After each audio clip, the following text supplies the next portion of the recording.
पश्चिम बंगाल की मुख्यमंत्री ममता बनर्जी की दिल्ली में मौजूदगी ने सियासी हलचल तेज कर दी है।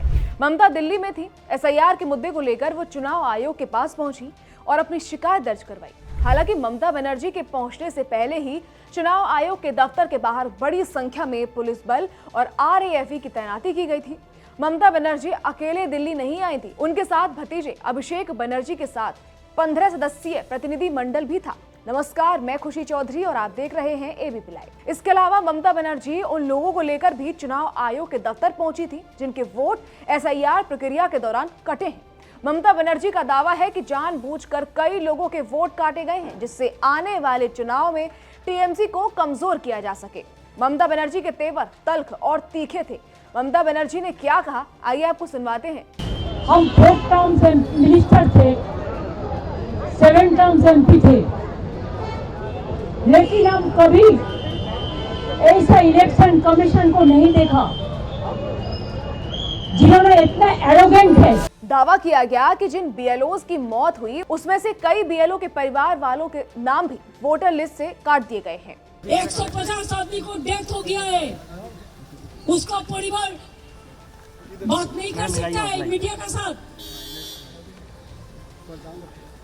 हमारा बहुत सारे परिवार आया जो जिंदा है, जिसको मौत दिखाया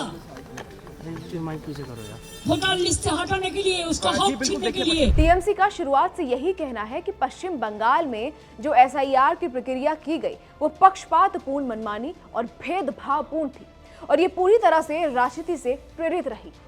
ममता बनर्जी ने अपने दिल्ली दौरे के दौरान बंगाल अस्मिता का मुद्दा उठाने की भी कोशिश की। ममता बनर्जी ने कहा कि जब गृह मंत्री बंगाल जाते हैं तो रेड कारपेट से उनका स्वागत किया जाता है, लेकिन जब वो दिल्ली पहुंची हैं तो ब्लैक कारपेट से उनका स्वागत किया गया। ममता बनर्जी जिस बंग भवन में रुकी थी वहां से वो बाहर निकली और बंग भवन के बाहर की सुरक्षा का मुआयना करने लगी। कोई सुरक्षा दिल्ली पुलिस किसी को नहीं दे सकता है। दिल्ली तो एक जमींदार का जमींदारी चल रहा है, दिल्ली में जमींदारी चल रहा है, गरीब लोगों को लिए कोई जगह नहीं है। टीएमसी आरोप लगा रही थी कि जो लोग ममता बनर्जी के साथ आना चाहते थे उन्हें पुलिस के जरिए परेशान करने की कोशिश की गई। ये मुद्दा टीएमसी सांसद ने संसद में भी उठाया। टीएमसी सांसद सागरिका घोष ने क्या कहा, आइए आपको सुनवाते हैं।